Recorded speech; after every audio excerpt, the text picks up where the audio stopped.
So on our capture window, now let's take a look at our capture preferences that we can choose. So over here in File, if you were to go in, you can go to Capture Preferences. And over here you can see that on the preferences, you have an option to run Snagit when it starts. So if you need to keep on taking screenshot, then you might want to have the software running once the computer starts. You can capture window and one click as well. So one click button can be on as well. So you can see right here, once you do one click, you can see that this pops up right here, just like that.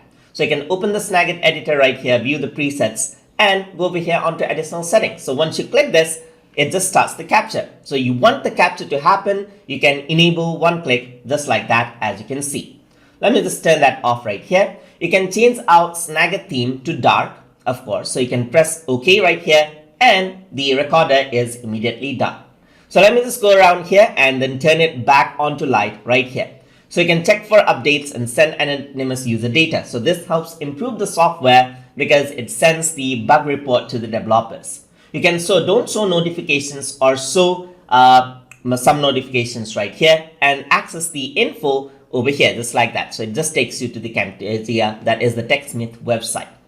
And then you have the capture option right here, just like that. So you can hide Snagit when capturing. You have open screenshot copied from system tools. You have video recording option here, and even you can choose around the video quality. So right now it's set to medium. So you want a very high quality video, then you can simply choose high quality. Or if you want low quality to send it easily in emails, then you can choose low or very low quality.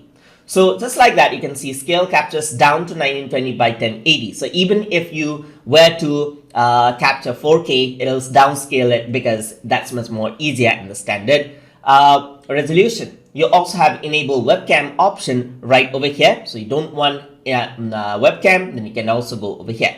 There's hotkeys function right here where you can set up shortcuts. And those are the Snagit capture preferences inside of Snagit Recorder. So hope you guys learned something as always, and as always, please like, comment, share, and subscribe.